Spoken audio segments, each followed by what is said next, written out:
focus to some more breaking news coming in. Now, this is related to the National Herald case. Now, we're getting to know there is another big sensational attack on the Congress party, the Gandhis. This is a big attack coming in from the side of Basudri Swaraj. BJP MP is flaunting, and I'm quoting what she calls it, National Herald ki loot ka bag. Now, that's BJP MP Basudri Swaraj for you viewers who's saying, and I'm quoting her verbatim, this is the first time that corruption has taken place in the fourth pillar of democracy, that's the media. The charge sheet filed by ED highlights old working style and ideology of the Congress party. In the guise of service, they make public institutions a tool to increase their personal property. It's a very serious matter. The Congress party and its top leadership are accountable for this. That's a statement given by Basudri Swaraj. Big statement coming in from the side of BJP. BJP, you know, stepping up the heat, sharpening their attack as far as the National Herald case is concerned.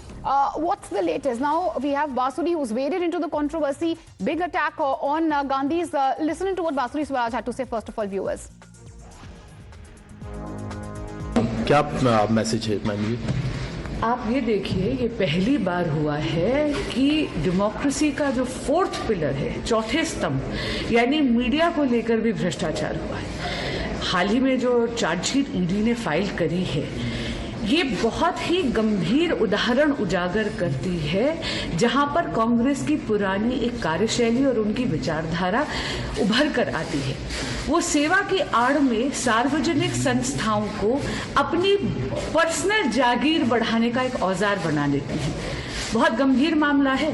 2000 crore रुपए की संपत्ति कौड़ियों के भाव मात्र 50 लाख रुपए में young India limited company ने हड़प ली। और ये यंग इंडिया लिमिटेड कंपनी जो है, ये नॉट फॉर प्रॉफिट एक ऐसी कंपनी है जिसका स्वामित्व यानी उसकी ओनरशिप 76% जो है वो गांधी परिवार की है।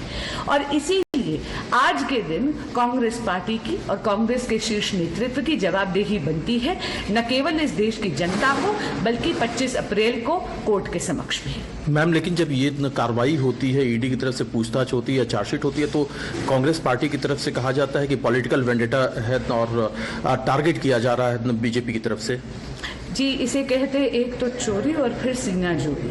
मैं पूछना चाहती हूँ कि ये जो इतना गंभीर आरोप लगा है, जो चार्जशीट से उभर कर आया है कि पॉलिटिकल फंडिंग कांग्रेस पार्टी ने उसका दुरुपयोग कर ये लोन दिया, 2000 करोड़ रुपए की सार्वजनिक संपत्ति हड़प ली गई मात्र 50 लाख रुपए में। इसकी जवाबदेही बनती है कांग्रेस पार्टी के शीर्ष नेतृत्व की। यंग इंडिया लिमिटेड जो है, आज के दिन उसकी 76% ओनरशिप गांधी परिवार की है। अगर आप एजेएल को देखें तो 600 करोड़ से ज्यादा अवैध संपत्ति उसके नीचे है, 90 करोड़ से ज्यादा इलीगल संपत्ति यंग इंडिया लिमिटेड के पास है। इस सब में भाजपा का क्या लेना देना? ये इस देश की जनता का पैसा है, ये इस देश की सार्वजनिक संपत्ति है जो निजी जागीर की तरह हड़प ली गई है। Thank you ma'am.